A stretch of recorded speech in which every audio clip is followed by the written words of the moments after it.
ashingiye ku bubasha ahabwa n'amategeko. Nyakubahwa Perezida wa Repubulika yahaye imbabazi Pierre Damien Habumuremyi wahoze ari Minisitiri w'Intebe mu gihugu cy'u Rwanda. Ni Damien mu minsi mike ishize urukiko rwategetse ko igihano cy'igifungo yari yarakatiwe n'urukiko kigera ku mwaka umwe n'amezi agera kuri 3 gisubikwa, agafungwa muri gereza umwaka umwe n'amezi agera ku 9 kandi akazishyura n'ihazabu ya miliyoni 892 z'amafaranga y'u Rwanda. Hari ku itariki 27 Ugushyingo 2020 nibwo urukiko rw'ibanze rwa Nyarugenge wari rwategetse ko Dr Pierre Damien Habumuremyi wigeze kuba Minisitiri w'Intebe afungwa imyaka igera kuri 3 ahamijwe icyaha cyo gutanga sheke zitazigamiye, anacibwa ihazabu ya miliyoni 892 n'ibihumbi 200 by'amafaranga y'u Rwanda. Dr Habumuremyi yahamijwe iki cyaha bishingiye kuri kaminuza ye ya Christian University of Rwanda yarabereye perezida ndetse akagiramo n'imigabane ingana na 60% mu gihe rero umuhungu we afitemo 30%, naho umuyobozi wayo Vice Chancellor akagiramo 10% nk'uko byagiye bigarukwaho mu rubanza. Nyuma yo gukatirwa rero yahise ajurira iki cyemezo ndetse kandi umwanzuro ku bujurire bwe watangajwe ku wa gatatu tariki ya 29 Nzeri 2021. Urukiko rwanzuye ko Dr Pierre Damien Habumuremyi asubikiwe igihano cy'igifungo umwaka umwe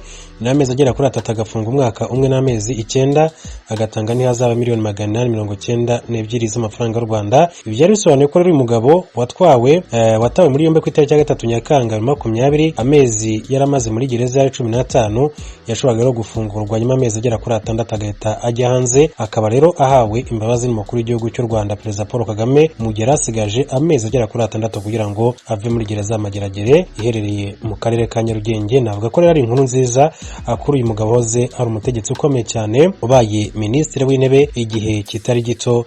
Birumvikana ko n'umwe mu bagize guverinoma igihe kitari gito mu gihugu cy'u Rwanda. Akaba rero kuba umukuru w'igihugu cy'u Rwanda yamuha imbabazi, navuga ko ari ikintu gishimishije kandi cyongeye kugarura, navuga ko akantu keza agatotsi kakavamo yaba ku mibanire ye n'abandi bagize guverinoma cyangwa se n'abandi bayobozi batandukanye. Inama y'Aminisitiri ikaba yemeje kandi amasezerano akurikira: amasezerano hagati ya guverinoma y'u Rwanda n'ikigo nyafurika cy'ubucuruzi cyitwa Africa Electronic Trade Group yemerera icyo kigo kugira icyicaro mu gihugu cy'u Rwanda.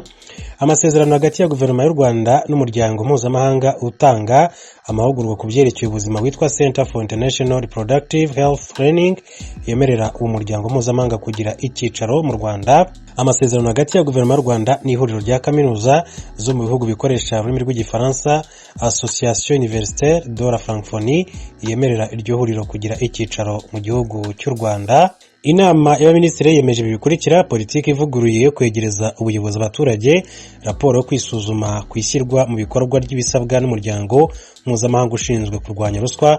Inama y'Abaminisitiri yemeje kandi umushinga w'itegeko rigenga parike z'igihugu n'ibyanya kamere.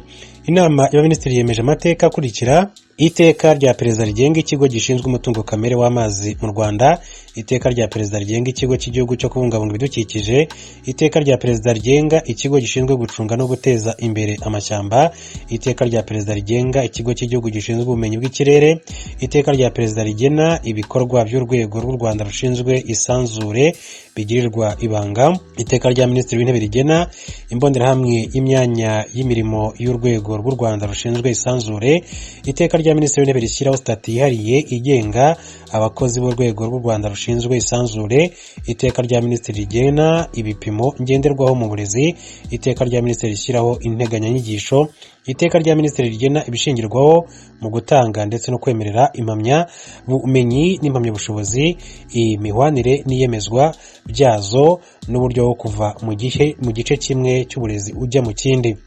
Inama y'Aminisitiri ikaba yashyize mu myanya abayobozi bakurikira: urwego rw'ubugenzuzi bukuru bw'imari ya leta, Alexis Kamuhire umugenzuzi mukuru Auditor General mu kigo cy'igihugu gishinzwe imiturire ndetse no kurengera umwana, Nadine Umutoni Gatsinzi umuyobozi mukuru Director General mu rwego rw'igihugu rushinzwe imfungwa n'abagororwa, ASP Rose Muhisoni komiseri mukuru wungirije Deputy Commissioner General.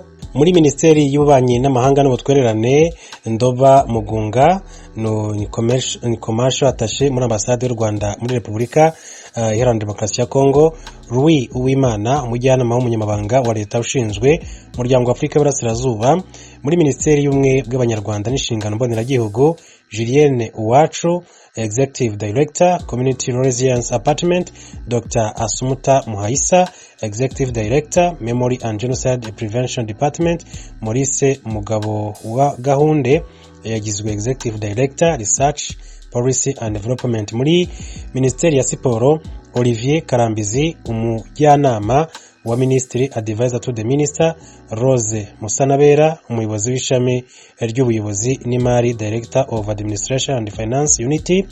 Muri Minisiteri y'Ibikorwa Remezo, Marie Chantal Zaninka Director General in charge of Corporate Services, Marceline Kayitesi Director General in charge of Water and Sanitation, Fabrice Barisanga Director General in charge of Transport, Edward Kayaze Director General in charge of Urbanization and Human Settlement and Housing Development, Charles Bagabo Director General in charge of Aviation, Accident and Incident Investigation, Alfred Byiringiro Chief Technical Advisor in charge of Transport, witwa Danis Ruhumuriza Chief Technical Advisor in charge of Housing and Urbanization. Mu kigo cy'u Rwanda gishinzwe ingufu za atomike, abagize inama y'ubuyobozi ni Dr. Rasina Zerbo President, Lieutenant Colonel Dr. Pacifique Mugenzi Vice President, Her Royal Highness Princess Sumaya bint El Hassan ugize inama y'ubutegetsi, Dr. Atanaze Ndumuremyi ugize inama y'ubuyobozi,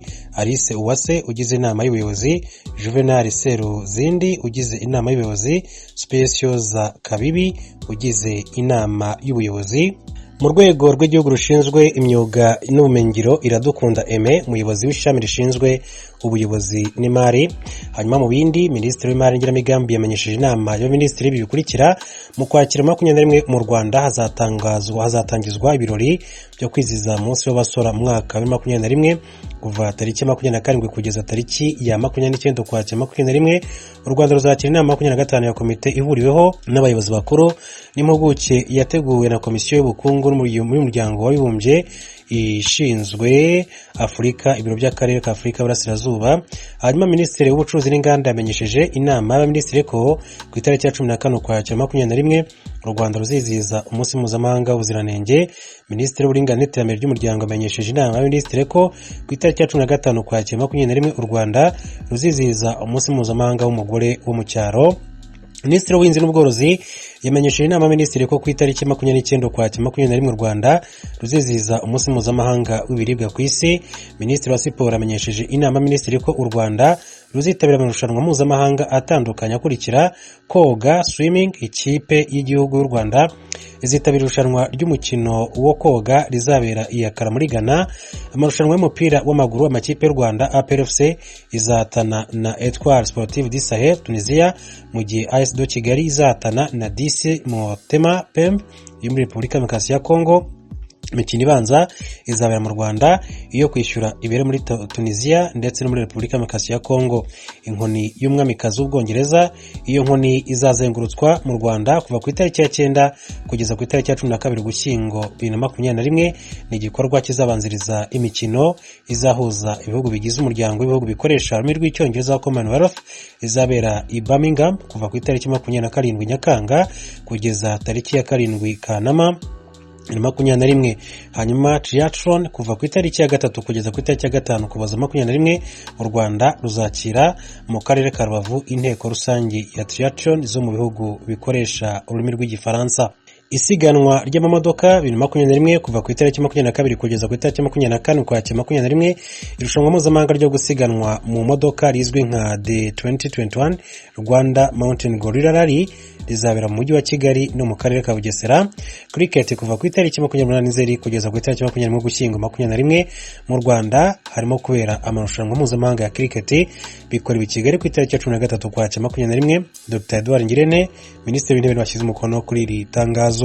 Mu Rwanda abanyamuryango b'ihuriro ry'amakoperative y'ababoshyi Uko-Vango bavuga ko ari ihuriro rimaze kubazanira iterambere ridasanzwe ugereranije n'uko bari babayeho mbere yo kuryinjiramo. Cyakora baracyafite imbogamizi yo kubura isoko ry'ibihangano byaryo ibabuza kwagura ibikorwa byabo no kwiteza imbere kurushaho. Mugenzi wacu Jean Baptiste Ndabananiye abaye inkuru irambuye. Ni ku isaa 4 za mu gitondo twinjiye mu biro bya Ecovango mu Gakiriro ka Ngororero. Turabonamo ibihangano byiganjemo ibikorwa mu bivovorwa by'ibigori, intaratare, ibifunzo n'ishinge. Ibi bihangano birimo ibikapu byo guhahiramo, udusupura baterekaho amasahani ku meza, utuntu tumeze nk'ubwato dushyirwamo imbuto ku meza n'uduseke. Bene utu duseke turi kubona nitwo twahinduriye amateka Alexis Hategekimana mu buryo butangaje nk'uko abyemeza. Mu banyamuryango 262 ba Ecovango, abagabo barimo uyu Hategekimana ni 2 gusa, kubera ko abagabo muri rusange batekereza ko bose ari ubw'abagore. Hategekimana yaryinjiyemo 2010. Asobanura ko mbere yo kwinjira muri iri huriro yari umutindinya kujya ariko ko bageze kuri. Na mituweli bahereye ku mafaranga 600 nayo ubwayo barayimfatiraga bakirwa banyererana mu mudugudu. Nahaguje ikibanza ngura inka yo korora, nta nasimbirije nagiraga, nta n'urukwavu nagiraga. Ni igitangaza kuko nari nzi ko nzapfa ntabonye umuriro mu nzu, ariko ubu nanjye nkora ku gikuta ngacana. Aho ngaho ku mudugudu ntuye bitari no kwirarira miliyoni enye ubu bazimpa. Nateye insina zigeze kuri 250, uruhaye agaciro n'ubundi ntabwo rwajya munsi ya miliyoni. Nawe uburibwe bwo kubura icyakora, guhora afatirwa amafaranga y'ubwisungane mu kwivuza n'igisuzuguriro cy'ubutindinya kujya, nibyo byatumye afata icyemezo cyo kujya mu buboshyi kandi ari umugabo. Ku ikubitiro yagendaga ahisha intaratare n'ibifunzo byo kuboha kugira ngo hatagira ubibona akamukwena. Amafaranga y'u Rwanda 15,000 yabonye ku duseke 3 yaboshye mu gihe kitageze ku byumweru 2 akinjiramo, niyo yamutiye akanyabugabo ko kugenda yemye no guhishura ko aboha. Si Hategekimana wenyine uvuga ko amaze gutera imbere bifatika kubera iri huriro. Uyu ni Caritas Barayagira, perezida wungirije wa Ecovango. Umugabo yacaga hirya akazana nanjye wenda nkasigara imuhira, ugasanga urugo rutaje imbere. Niba mbona udufaranga hano mu ihuriro tw'ibikorwa nabashije gukora, kidasanzwe para gatungo twagezeho ukaduha ifumbire n'inka. Umuntu arahinga agafumbira, ukeza ibyo kurya ndetse tugasagurana n'agasoko. Mbere mutaragira iyo nka twahoraga ducinshuro kubera guhinga sineza, kajya guhingira umuntu. Oya, ntabwo nje cinshuro natandukanye nabyo. Usibye ububoshyi, Ecovango ryigisha abaturage imyuga irimo kudoda imyenda nk'uko Pasikazi yamfashije perezida wa Ecovango abisobanura. Tujya dukorana n'akarere tugasinyana amasezerano, bakaduha urubyiruko cyangwa n'abandi baturage bo mu cyiciro cya mbere tukabigisha imyuga. Avuga ko bamaze kwigisha barenga 210 biganjemo abakobwa babyariye iwabo, ko bateganya gutangira kwigisha abandi barenga 30 muri uku kwezi, kandi ko iki gikorwa bagikesha ubushabitsi bw'ibihangano cyane cyane ibyo mu bivovorwa by'ibigori. Gusa hari ibihangano byatangiye kuboreramo. Iki tuguyeho n'igikapu kiboshye mu bivovorwa cyaramunzwe dukanzeho ifu ihita isesekara hasi. Yamfashije avuga ko cyabuswe muri 2014 ariko kibura umuguzi. Yongeraho ko abaturuka mu mijyi ari bahanini bafite ubushobozi bwo kubigura, kwiyo bitabiye imurikagurisha Expo mu mujyi wa Kigali, abanyamujyi n'abanyamahanga bagura ibihangano byabo bigashira bakagaruka gutwara ibindi. Aha Ecovango rikorera ni mu cyaro, ibikorwa by'ibanze byaho no buhinzi n'ubworozi. Yamfashije nawe ahageze avuye muri bimwe muri ibyo bikorwa kuko twamusabye kuhahurira. Hari hafunze, niho ahera asaba leta uruhare rwayo kugira ngo ubushabitsi bubabere umwuga.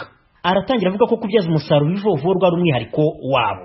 Ikintu kidasanzwe wenda nko mu tundi turere, niyo tugiye muri Expo inzira z'ikigengwa korona idahari, kumva ngo ikivovurwa mu karere ka Ngororero turi kukibyaza umusaruro, turi kugikuramo igikapu, batuboneye nk'igihugu runaka gikunze ibi bintu, hariyo nk'umuntu tugakorana tukajya tuboha tubimuhereza.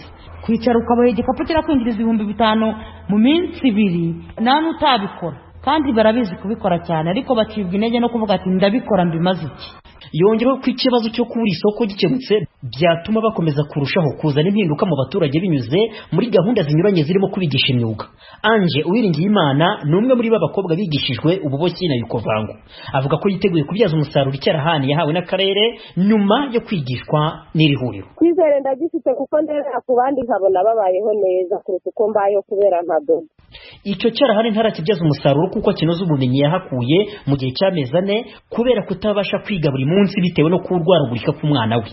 Umuyobozi mukuru w'ikigo cy'igihugu gishinzwe guteza imbere amakoperative Jean Bosco Harerimana yatubwiye ko iki kibazo cyo kubura amasoko ku bicuruzwa by'amakoperative kitari umwihariko wa Ecovango ariko ko bagihagurukiye. hari aho bigaragara kubera kutamenya aho isoko riri, ariko icyo duhita kenshi tubahuza n'isoko, kuko muri rusange ibibazo bibonetse bihita bibonerwa igisubizo. Biramutse ibyo bakora bikenewe ku isoko, nta mpamvu n'imwe babura isoko, kandi icyo kibazo tugiye kucyitaho ku buryo kibonerwa igisubizo mu gihe cya vuba. Harerimana yongeraho ko basanga ibyo ihuriro rikora bifite ibyakosorwa kugira ngo bibashe kwitwara neza ku isoko, bazabafasha kubinonosora neza.